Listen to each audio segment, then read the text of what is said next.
Fala pessoal, beleza? Tô aqui para mais um vídeo no canal. Faz muito tempo que eu não gravo vídeo, mas tem uns motivos especiais. É que deu um problema com a bateria do meu celular e aí deu uma quebrada no tripé. Mas o tripé não foi o que mais influenciou, é que eu consegui tirar as coisas do meu celular e aí deu uns problemas porque geralmente eu tô gravando mais no celular da minha mãe. Mas principalmente para vídeos de geometria, que o celular dela pega um pouco melhor. E hoje a nossa aula vai ser de teoria de eixo radical. Eu vou fazer um aulão provando as coisas do eixo radical. Menos a existência dele, eu não vou provar a existência, é só você pesquisar no Google que você tem.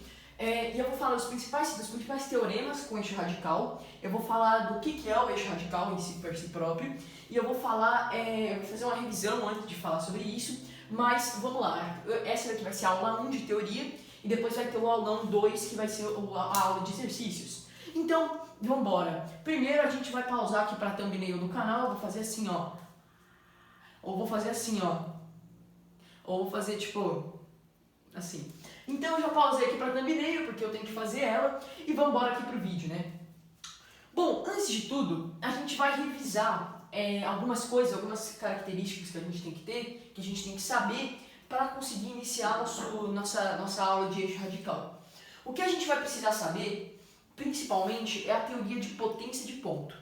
E potência de ponto é um negócio um pouco complicado, mas que vocês têm que lembrar do que é, porque é muito importante para a vida e para tudo no geral, assim.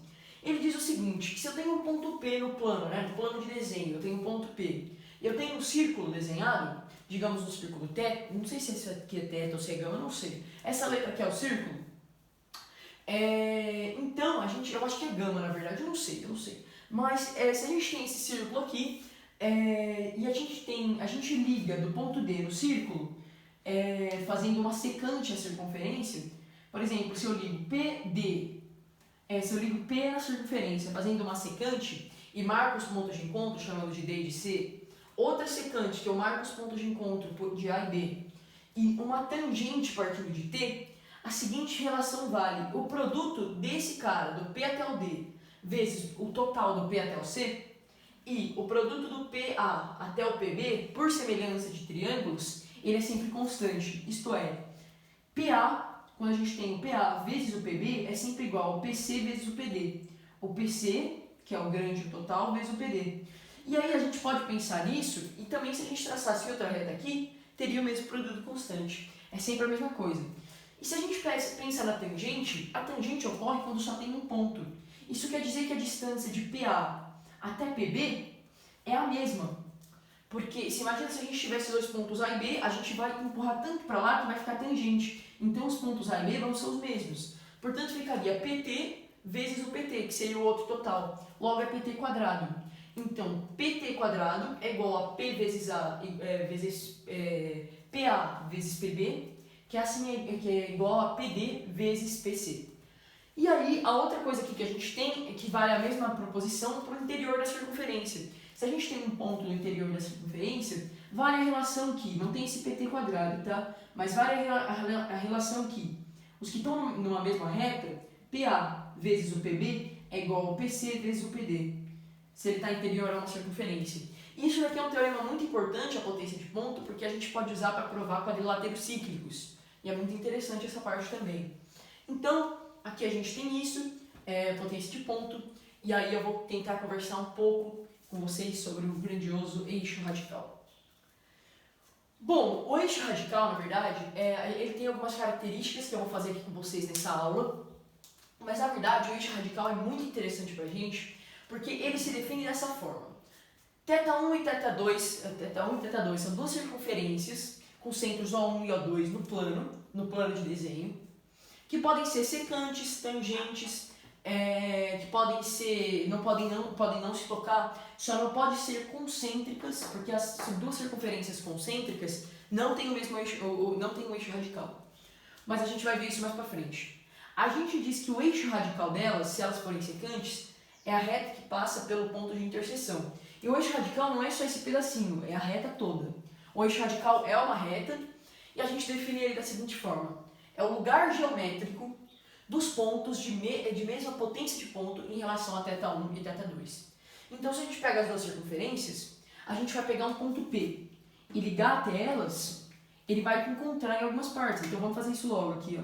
Se a gente pega do P e liga no θ2 e pega do P e liga até o θ1, a gente chega que aqui vai ser, ó, se liga, gente, ó que legal que isso aqui. Isso aqui é top demais, cara. Seria aqui PA, PB, PC e D.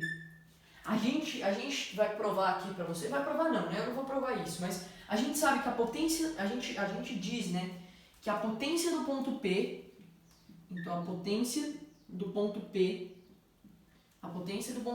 pote de P, pote de potência do ponto P, em relação a θ2, é igual a PA, que é aquela multiplicaçãozinha que a gente fez. É PA vezes PB. E em relação a θ1, se a gente trocasse aqui por θ1, como eu estou com pouco espaço, vamos escrever aqui. θ1 é PC vezes PD. Certo? Isso que é a notação de potência de ponto. Aqui a gente vai pôr o nome do círculo, aqui a gente vai pôr o ponto e vai escrever a potência. A gente quer escolher um ponto no plano, um ponto aqui do lugar do plano, tal que a potência de ponto em relação a θ1 seja igual à potência em relação a θ2. Vocês já pararam para pensar? A potência de ponto em relação a essa tem que ser igual à potência de ponto em relação a outra. E perceba, nota o seguinte, que se as circunferências forem secantes, se elas se encontrarem em dois pontos, olha para o ponto, vamos pensar agora aqui na potência de um ponto que está na circunferência.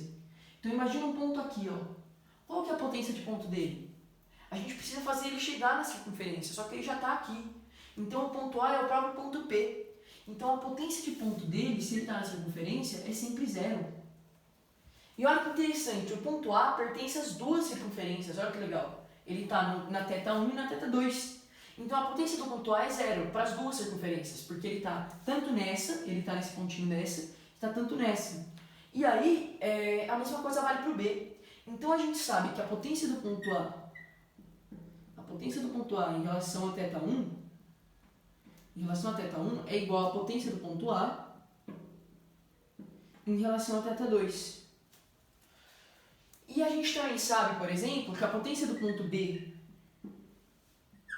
em relação a θ2, em relação a θ1, é igual à potência do ponto B em relação a θ2. No caso, a potência do ponto B é igual a do A, mas isso não vai fazer diferença, porque eles são todos iguais a zero, né? Essa potência é zero.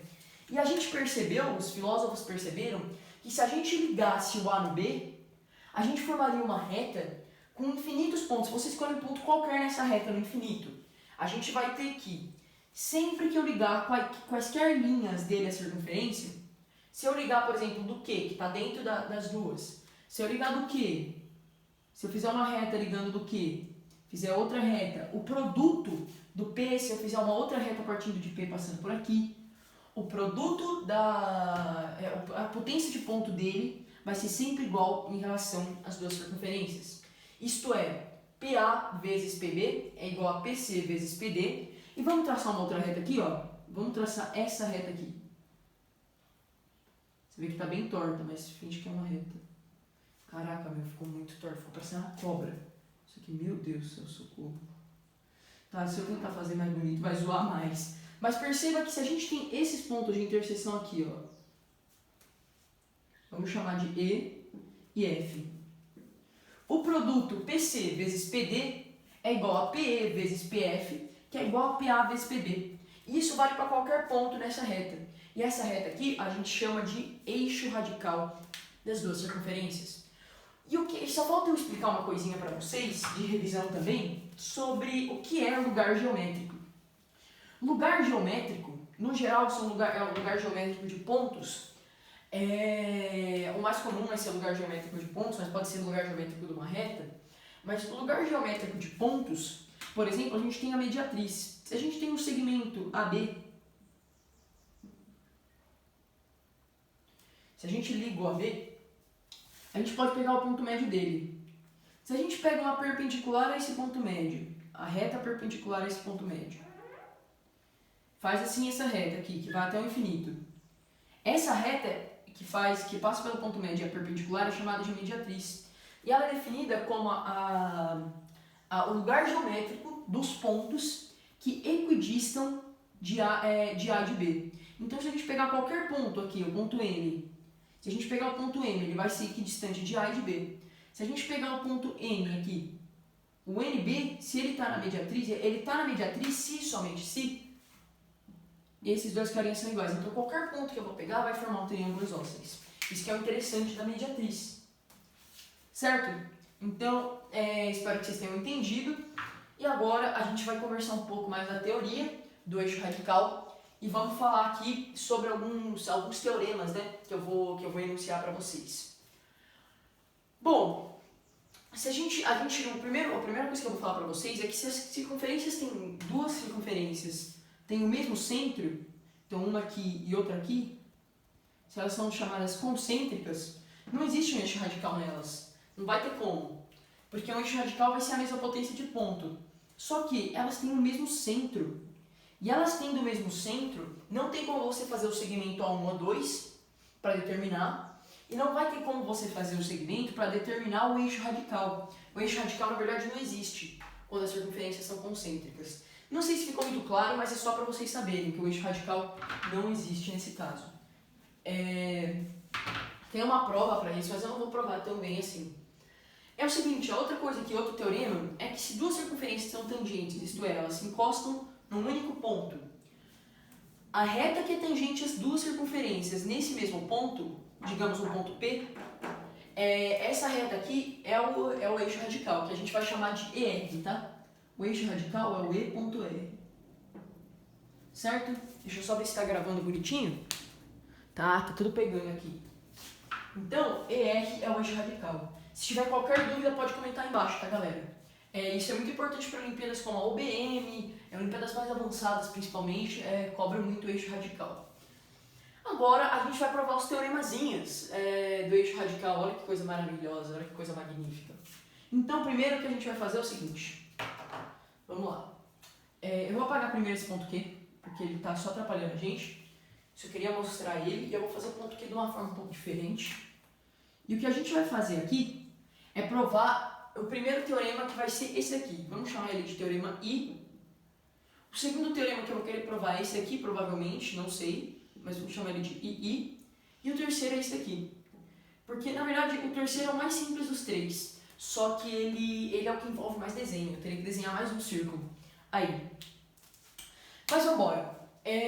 A gente sabe que a gente pode ligar os centros. E esse teoremazinho diz que é o seguinte. Se eu ligo os centros ao eixo radical, a reta B, se eu ligo os centros a ele, eles são sempre perpendiculares. E aqui parece mesmo, né, que vai fazer 90.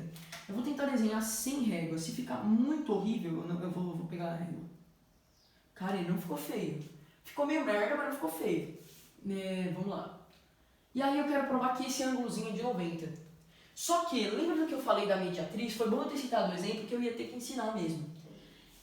Lembra que eu falei da mediatriz, né?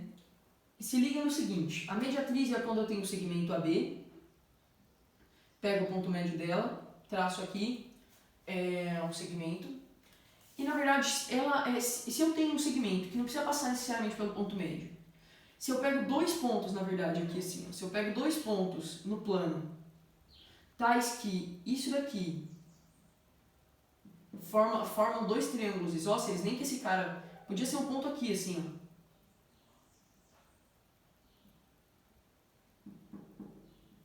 Formasse dois triângulos isósceles, a gente vai ter, é como se fosse a volta da mediatriz. Esse segmento, quando eu ligar esses dois pontos, digamos o segmento AB, e aí se eu tenho dois pontos que formam triângulos isósceles, que equidistam deles, se eu ligo esses dois pontos, vai formar a mediatriz, certo? Então, a gente vai usar isso para provar aquilo dali. Para provar que o eixo radical é perpendicular, vocês já devem ter sacado o que eu vou fazer. Eu vou pegar e vou ligar o O2, que é o símbolo do oxigênio. Nossa, isso aqui ficou feio, hein, cara? Pelo amor de Deus, cara. É que se eu pego a régua para desenhar, vai borrar todo o desenho. É por isso que é muito mais fácil fazer coisa no computador. Porque você não precisa borrar o desenho. GeoGebra existe, amigo. Use o GeoGebra! Não vou usar o GeoGebra, porque eu prefiro desenhar na lousa, acho que fica mais bonito. A gente vai ligar aqui e vai ligar aqui. Certo, então repara que de O1 até B, isso daqui tem a medida do raio de θ1, então vamos chamar de Rzinho 1. O raiozinho de θ1 é de O até B, porque é o centro que está na circunferência. E aqui também é raiozinho 1. Olha que interessante, aqui também é raiozinho 1. Então, se aqui é raiozinho 1 e ali também é raiozinho 1, então eles são iguais, a gente conseguiu um triângulo isósceles. Agora, em relação a θ2, O2 até B vale Rzinho 2, é o raio, então vamos chamar de um tracinho. E de O2 até A vale também o raio, que é R2. E agora percebe que eu tenho o mesmo caso que eu tinha desenhado ali na mediatriz, porque eu tenho dois pontos que equidistam do segmento AB no plano. Então, quando eu ligar esses dois centros, a gente sabe que não vai ser só uma perpendicular, vai ser a mediatriz do segmento AB. Vai ser sempre a mediatriz do segmento AB. Então, tipo, eu não sei como fazer isso. Dá pra gente fazer dois tracinhos aqui, será? Não sei. Mas eles são perpendiculares e na verdade são a mediatriz. E como esse cara é a mediatriz, eles são sempre o quê? Fazem 90 graus aqui. E no desenho até parece mesmo que faz 90 graus. Então a gente acabou de demonstrar o nosso primeiro lema aqui, né? Que que Ozinho, que eles são perpendiculares. Então a gente vai fazer um quadradinho aqui, como a gente já provou. E agora vamos bora provar o nosso segundo lema. Para isso, eu vou usar a régua. E calma aí, vamos lá. Para isso, o que a gente vai precisar de uma tangente comum aos dois círculos. Então eu vou precisar de dois pontos nos círculos, tais que eu posso ligar uma reta e a reta fique tangente, certo? Então eu vou tentar fazer isso, se ficar muito merda, ferrou.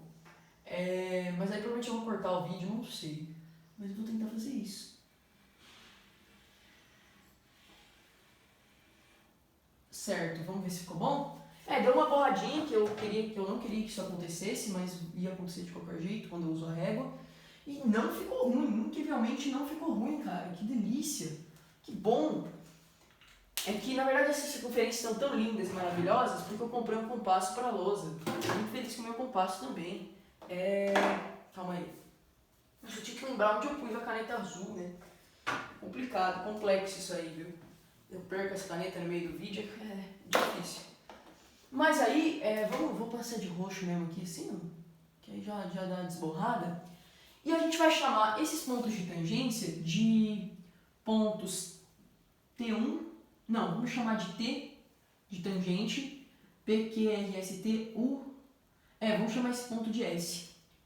E aí vamos chamar esse ponto aqui, que eu escrevi de A, vamos chamar o ponto de encontro, né, do eixo radical com as tangentes, vamos chamar esse ponto de M, que já parece um pouco o ponto médio, né, já lembra um pouco o ponto médio. E aí, esse ponto aqui é o ponto A. E se liga, repara que o encontro, a gente quer provar que o encontro do eixo radical com a tangente comum aos dois círculos, seja em cima ou embaixo, esse ponto aqui é sempre o ponto médio. Isso é um lema muito utilizado para algumas questões. E aí, presta atenção, vamos lá. Lembra da potência de ponto de algum carinha? É sempre, quando ele é tangente, é sempre ele até o ponto de tangência ao quadrado, porque eu já expliquei aqui. E aí, repara que ele está no eixo radical. Então, se eu passar qualquer reta daqui, vai ser o mesmo produto do que essas duas tangentes. Mas repara que a potência do ponto M em relação a θ1 é igual à potência do ponto M em relação a θ2. Certo? Isso não é difícil de ver. Só que, repara que a potência do ponto M em relação a θ2 é como se fosse esse ponto P, só que ele está no eixo radical, né? Porque ele está no eixo radical. Então vamos por aqui entre parênteses E ponto R. E como ele está no eixo radical, vai ser, na verdade, essa distância da tangente ao quadrado. Então a gente sabe que a potência em relação a θ1, isso aqui, vai acabar sendo mt ao quadrado, o segmento mt elevado a 2. E a potência em relação a θ2 vai acabar sendo o quê? Vai acabar sendo m até s elevado a 2. E lembra que como ele está no eixo radical, isso daqui vai ficar ao quadrado. E aí repara que eu posso cortar o quadrado daqui, como são inteiros positivos, é sempre o segmento. E a gente vai chegar no fim que mt é igual a ms. Porque ele vai ser o ponto médio desses dois. A gente provou que ele é o ponto médio. Logo aqui vai dividir no meio, ó. Uma coisa linda, maravilhosa, bonita.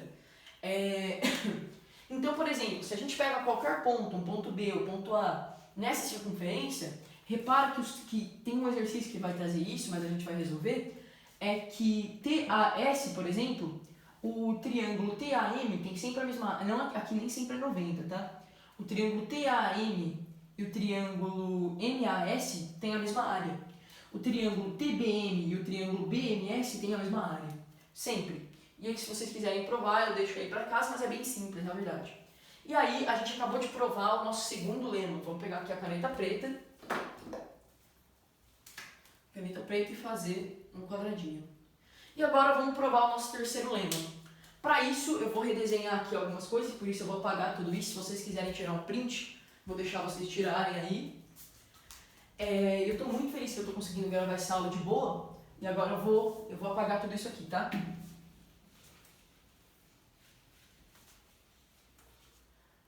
Tá certo.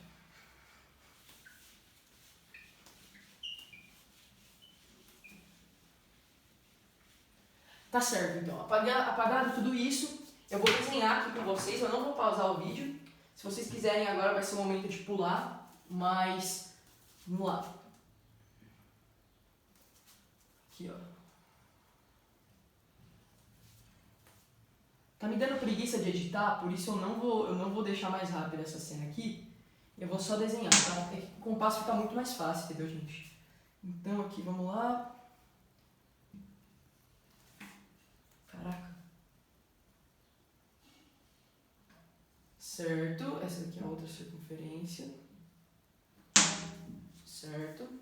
E era bom marcar os centros. Mas depois eu acerto, mais ou menos. Tô falando comigo mesmo aqui, mas é porque eu tenho um pouquinho de demência, entendeu? Então, a gente faz aqui mais ou menos, ó. A gente faz aqui, ó, e aí deu certinho. Deu 3 circunferências de forma corretíssima, tá? Então, agora aqui a gente vai desenhar as coisas, e aí a gente tem que marcar os pontos em contato aqui. Então, na verdade, vamos chamar as circunferências de θ1, θ2 e θ3. Não é θ, né? Eu sou um imbecil. Fico falando θ, mas não é θ. Aqui é θ3. Tá vendo? Tem 3 círculos aqui desenhados. E aqui é o centro de cada um. Por exemplo, vamos marcar aqui, vamos marcar aqui e vamos dar uma marcada aqui, mais ou menos. Tá certo? Belezinha, então. Então, a gente marcou os 3 centros. E repara que eu vou assinalar aqui os pontos de contato entre as 3 circunferências. Certo? Então, se liga aqui, ó. Calma aí. Então, a gente vai dar nomes para esses pontos de contato. Lembrando que elas não têm que ser secantes entre si, as 3, né? Elas podem ser separadas, mas fica mais simples de ver quando elas são secantes. Vamos numerando assim, vamos chamando assim, ó. A, B, C, D, E, F. Será que tem mais um? Tem que ter 6. 1, 2, 3, 4, 5, 6. Deu certinho. Deu certinho, assim. Então, primeiro, o que a gente vai provar é que é o seguinte.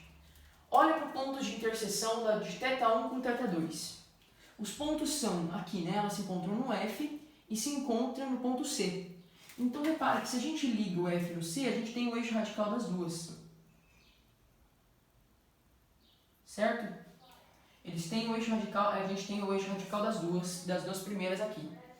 Aí, a gente percebe que o eixo radical dessas duas daqui é o mesmo eixo radical. E é o mesmo eixo radical não, a gente vai traçar o eixo radical de θ2 com θ3. E aí a gente vai ligar o segmento BE, analogamente, entendeu? Cara, que medo de dar tudo errado, eu ter que refazer o desenho, mas não vai dar. Tomara que não. Fé no pai. Fé no pai. Então aqui a gente tem um ponto de encontro, e o que a gente vai acabar percebendo é que os 3 eixos radicais se encontram num ponto só. Eu consegui fazer esse desenho, eu estou muito feliz. E esse ponto é chamado de centro radical. Vamos chamar esse pontinho daqui de P. E eu vou provar a existência deles para vocês aqui. Vai ser a última coisa do vídeo.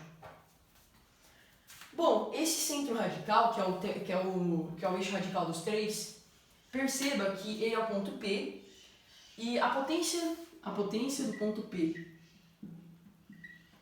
Vamos chamar o ponto P o ponto de interseção de θ1 do eixo radical de θ1 e θ2. E aí a gente vai provar que o terceiro eixo radical vai passar por eles também. Então, a potência do ponto P em relação a θ1 é a mesma potência, é a mesma do ponto P, a potência do ponto P em relação a θ2. Certo? E aí, vamos na verdade supor que o de θ3 e o de θ2, no caso, a gente vai supor que esses dois aqui passam por ele mesmo. E aí, a gente vai supor que o de θ2 e de θ3 passa por um outro ponto Q. Certo? Vamos lá então. A potência do ponto, então, suponha que esses dois aqui, a de θ2 e de θ3, o segmento BE, encontra o de θ1 num outro ponto Q. Então, vamos lá. Vai ser a potência do ponto Q, que a gente inventou, em relação a θ2, é igual à potência do ponto Q. A potência do ponto Q em relação a θ2 é igual à potência do ponto Q em relação a θ3. Em relação a θ3. Então, beleza, a gente tem esses dois pontos aqui. Só que repara que a potência do ponto P em relação a θ2 é igual à potência do ponto P em relação a θ1.